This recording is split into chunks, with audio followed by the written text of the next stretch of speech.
नमस्ते आप सबको।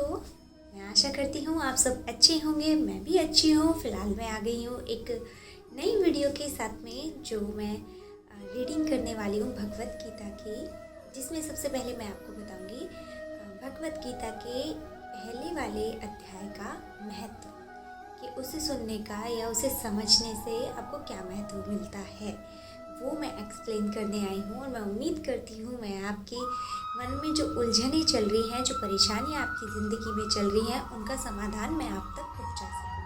भगवत गीता को जो लोग नहीं समझ पाते हैं या समझ सकते हैं, या जो नहीं समझ पाते हैं सुनते वक्त, उनको मैं कहना चाहूँगी, आप खुद को अर्जुन की जगह रखिए, और जो गीता में आप मुझसे सुन रहे हैं, कान्हा जी के बताए गए समाधान को अपनी ज़िंदगी में लगा के, या अपनी ज़िंदगी में जो हालात हैं, जो सिचुएशन है, उनके अकॉर्डिंग सुन के अपनी ज़िंदगी का समाधान को समझिए, अपनी ज़िंदगी की परेशानियों को दूर कीजिए।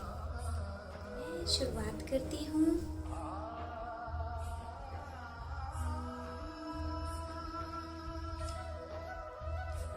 श्रीमद् भगवत गीता।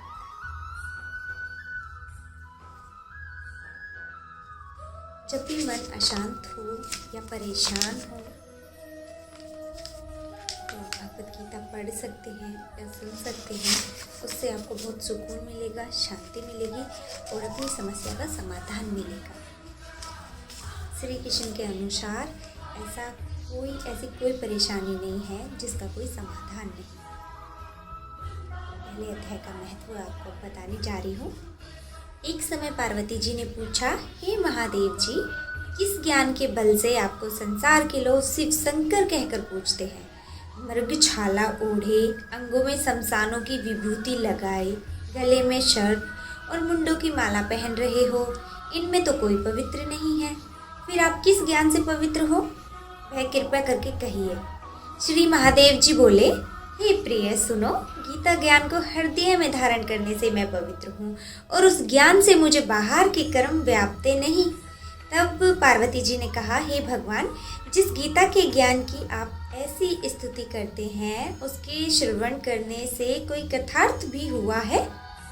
तब महादेव जी ने कहा, इस ज्ञान को सुनकर बहुत से जीवन कथार्थ हुए हैं और आगे भी होंगे। मैं तुमको एक पुरातन कथा कहता हूँ, तुम श्रवण करो। एक समय पाताल लोक में शेषनाग की शैया पर श्री नारायण जी नैन मूंद कर अपने आनंद में मगन थे। उस समय भगवान के चरण दबाती हुई श्री लक्ष्मी जी ने कहा, हे प्रभु, निद्रा और आलस्य उन पुरुषों को व्यापता है जो जीव तामसी हैं। फिर भी आप तो तीनों गुणों से अतीत हो। आप जो नेत्र मूंद रहे हो, यह मुझको बड़ा आश्चर्य है। श्री नारायण जी बोले, हे लक्ष्मी, मुझको निद्रा आलस्य नहीं व्यापता। एक शब्द रूप जो भगवत गीता है, उसमें जो ज्ञान है, उसके आनंद में मगन रहता हूँ। जैसे 24 अवतार मेरे आकार रूप हैं, वैसे ही यह गीता शब्द रूप अवतार है। इस गीता में यह अंग है, 5 अध्याय मेरा मुख है, 5 अध्याय मेरी भुजा है, 11वां अध्याय मेरा हृदय और मन है, 16वां अध्याय मेरा उदर है, 17वां अध्याय मेरी जगह है, 18वां अध्याय मेरे चरण है। सब गीता के श्लोक हैं, सो मेरी नाड़ियाँ, और जो गीता के अक्षर हैं सो मेरा रोम है। ऐसे जो शब्द रूपी गीता ज्ञान है, जिसके अर्थ में हृदय से विचारता हूँ और बहुत से आनंद को प्राप्त होता हूँ। श्री नारायण जी ने कहा, हे लक्ष्मी, गीता ज्ञान को सुनकर बहुत जीव कथार्थ हुए हैं, सो तुम सुनो। शूद्र वर्ण एक प्राणी था जो चंडालों के कर्म करता था और तेल लवण का व्यापार करता था। उसने बकरी पाली। एक दिन वह बकरी चराने को वन में गया और वृक्षों से पत्ते तोड़ने लगा। वहाँ सर्प ने उसे डस लिया, सांप ने उसे डस लिया, जिससे तत्काल उसके प्राण निकल गए।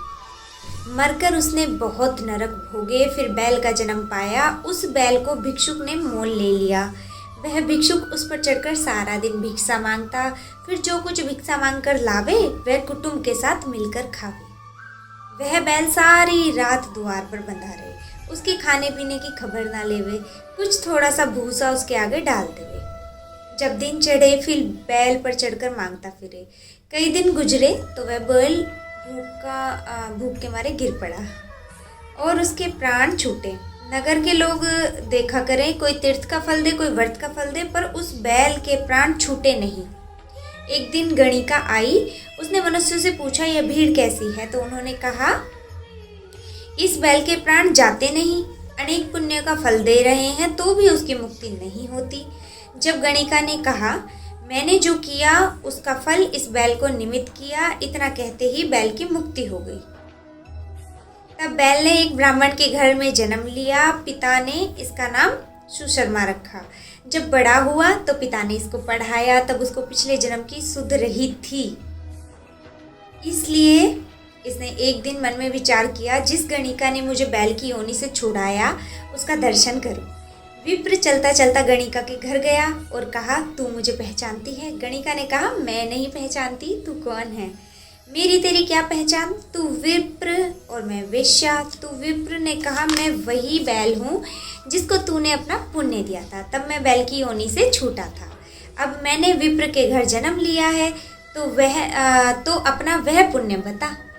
गणिका ने कहा मैंने अपने जाने कोई पुण्य नहीं किया, पर मेरे घर एक तोता है, वह कुछ पढ़ता है, मैं उसके वाक्य सुनती हूँ, उस पुण्य का फल मैंने तेरे निमित्त दिया था।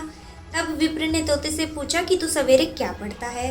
तोते ने कहा मैं पिछले जन्म में विप्र का पुत्र था, पिता ने मुझे गीता के पहले अध्याय का पाठ सिखाया था। एक दिन मैंने गुरुजी से कहा मुझको तुमने क्या पढ़ाया है? तब गुरुजी ने मुझे शाप दिया कि तू सुआ हो जा, तब मैं सुआ हुआ। एक दिन फंदक ने मुझे पकड़ लिया, एक विप्र ने मुझे मोल लिया, वह विप्र भी अपने पुत्र को गीता का पाठ सिखाता था, तब मैंने भी वह पाठ सीख लिया। एक दिन विप्र के घर चोर घुस पड़े, उसको धन प्राप्त हुआ तो पिंजड़ा उठा ले गए। उन चोरों को यह गणिका मित्र थी, मुझे इसके पास ले आए, सो मैं नित्य गीता जी के पहले अध्याय का पाठ करता हूँ। वही यह गणिका सुनती है, पर इस गणिका की समझ में नहीं आता जो मैं पढ़ता हूँ। वही पुण्य तेरे निमित्त दिया था, सो हे लक्ष्मी, गणिका ने भले कर्म ग्रहण किए, नित्य प्रति स्नान करें और गीता के पहले अध्याय का पाठ करें, इससे उसकी मुक्ति हुई। श्री नारायण जी ने कहा लक्ष्मी, जो कोई अनजान कर भी गीता का पाठ करे या श्रवण करे उसको भी मुक्ति मिलती है। इस अध्याय को, ये तो पहले अध्याय का महत्व मैंने आपको बताया है, जिसको सुन के मेरे दिल को तो बहुत सुकून मिला, बहुत तसल्ली हुई, बहुत अच्छा लगा सुन के। कल मैं आपको ये पूरा अध्याय पढ़ के बताऊंगी। मैं कोई भी अध्याय संस्कृत में या श्लोक में नहीं पढ़ूंगी, हिंदी में ही पढ़ूंगी, देवनागरी हिंदी में। आई हो, मैं आशा करती हूँ आपको अच्छा लगा होगा, आपके मन को भी उतनी खुशी हुई होगी जितनी मेरे मन को हुई। गीता में हर चीज़ का समाधान है, हर चीज़ का रास्ता है, हर परेशानी का रास्ता है। जो भी हम करते हैं, जो भी हम फल पाते हैं, जो भी हमारी परेशानियाँ ज़िंदगी में आती है, अपनों को लेके या परायों को लेके, गीता में हर चीज़ का समाधान है। मन विचलित या परेशान करने की ज़रूरत नहीं है, भगवान हमारे साथ हैं, वो हर जगह हमें रास्ता दिखाते हैं। आपको भी रास्ता मिलेगा, तो कोई भी परेशानी अपने दिल से या दिमाग से नहीं लगाइए, भरोसा रखिए, नेक नियत रखिए, सब अच्छा होगा। चलती हूँ, फिर आऊँगी किसी नए अध्याय के साथ, कोई अच्छी सी कहानी जो मन को खुश कर दे, एहसास दिलाए कि भगवान जी हमारे साथ हैं, हम पे उनकी कृपा है और समस्याओं के समाधान भी हमें गीता के थ्रू मिल सके। तो चलती हूँ, नमस्ते, थैंक यू सो मच, आपका बहुत बहुत शुक्रिया, तहे दिल से आपने इतना सुना, इतना एंजॉय किया, मुझे भी एंजॉयमेंट मिला आपकी वजह से, मेरा मन भी खुश हो गया। नमस्ते।